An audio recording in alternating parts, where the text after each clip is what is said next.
Welcome back.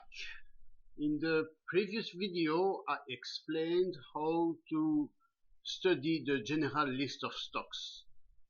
In this video, I will show you how to use the filters that goes into this list of stocks to pull out the best stocks to short or to buy.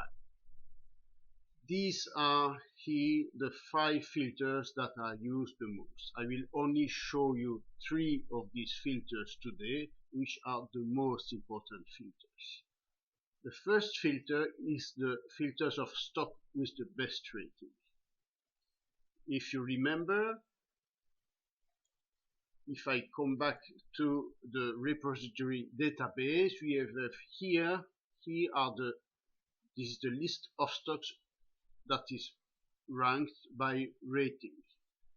So in the filter here, we are going to show the stocks that have a rating that is higher than 80, starting with the strongest stock. You see, you can scroll down and see all these stocks. This is very useful way to scroll visually through many figures, many graphs. For example, Trex is the best stock in the database. You can see that here is the active boundaries. Trex is back to a support level in terms of active boundaries, and it's also attracting money. So it could be an interesting buy if ever the market bounces. You see here, Trex is really attracting good money. And you can go on with the Google and other different stocks. You can see.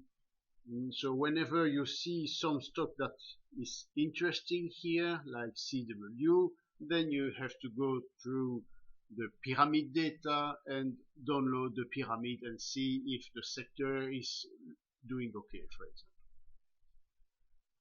Okay, so let's go back to the filter list. The second filter is the stock with the worst rating. It's really a similar filter. I will not click on that.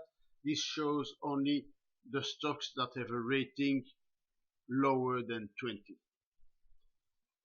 Okay, these two filters are interesting, but in general I don't use them too much, only when I have a little bit of time. But this is a very interesting filter. This is high supply stocks.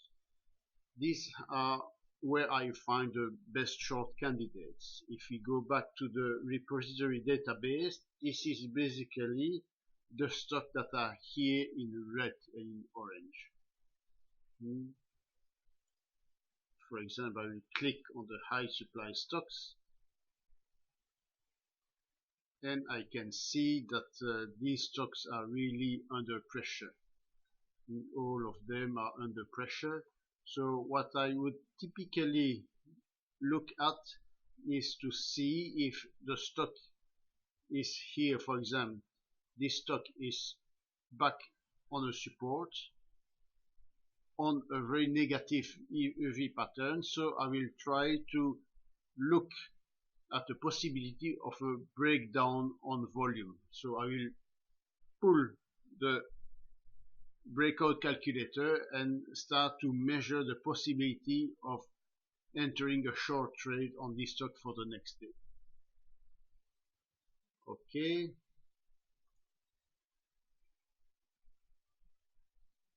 Okay, I think that's it for this set of filters. Let's see you in the next video where I will talk about the effective volume only filters, which are these filters here.